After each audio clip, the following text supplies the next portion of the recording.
નમસ્કાર, હું છું પ્રિયા અને તમે જોઈ રહ્યા છો જનતા કી જાણકારી ન્યૂઝ।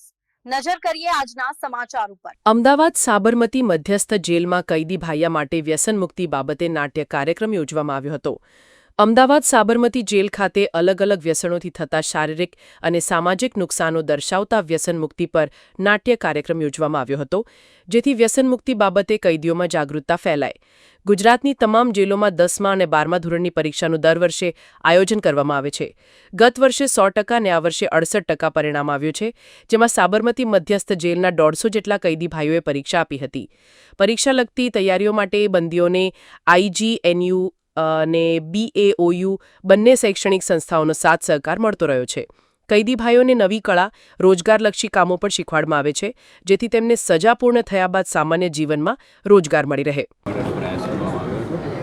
અને કઈ રીતે આખું આ નાટક ભજવવામાં આવ્યું હતું, મુખ્ય ઉદ્દેશ શું હતો, જે બંદીવાન ભાઈઓ છે તેમને કઈ રીતે અલગ અલગ જે સામાજિક પ્રવૃત્તિ છે તેનાથી જાગૃત કરવામાં આવી।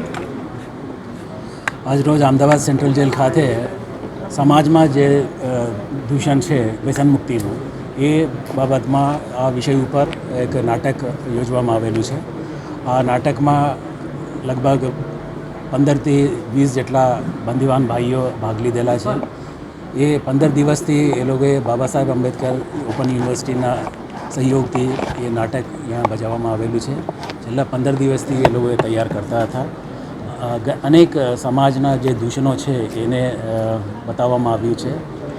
ખાસ કરીને જે દારૂનો વ્યસન, ડ્રગ્સનું વ્યસન અને બાકી જે એના અસર એમના પરિવાર ઉપર, એમના બાળકો ઉપર, એમના જીવન ઉપર કેવી રીતે અસર થાય છે, એ હરેક પહેલુંનો એ બતાવવામાં આવ્યું છે।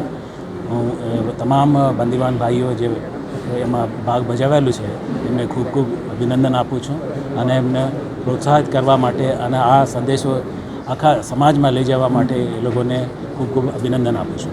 સર, ખાસ કરીને જે કેદીવાન ભાઈઓ છે તેમણે બોર્ડની એક્ઝામ પાસ કરી છે, કેટલા લોકોએ બોર્ડની એક્ઝામ આપી હતી, કેટલા લોકોએ પાસ કરી છે, જેલ તંત્ર દ્વારા ખાસ કરીને તેમના અભ્યાસ માટે કઈ રીતની વ્યવસ્થા કરવામાં આવી છે?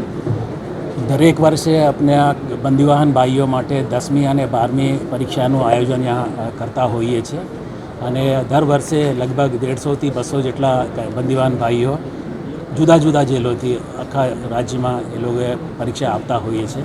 ગયા વખતે અમારા 100% એમના રિઝલ્ટ હતું અને આ વખતે પણ અરાઉન્ડ 80% જેટલા રિઝલ્ટ આવ્યું છે અને અમદાવાદ સેન્ટ્રલ જેલના લગભગ 21 જેટલા કૈદી ભાઈઓએ એ 10મી અને 12મી પરીક્ષા પાસ કરેલી છે અને ઓવરઓલ અમારા 68% જેટલો રિઝલ્ટ છે। કઈ રીતની વ્યવસ્થા જેલ તંત્ર દ્વારા તેમના અભ્યાસ માટે? Ambedkar open university, Indira Gandhi national open university અને ખાસ કરીને જે બનેલા જે કૈદી ભાઈઓ છે અમારા જુદા જુદા જેલોમાં, એ લોકોને અમે એક મેન્ટર તરીકે એ લોકોને આઈડેન્ટિફાઈ કરીએ છીએ અને એ બીજા બંદીવાન ભાઈઓને એ લોકો તાલીમ આપે છે અને પરીક્ષામાં ઉત્તીર્ણ થાય એ રીતે એ લોકો પ્રોત્સાહિત કરે છે। ઓકે।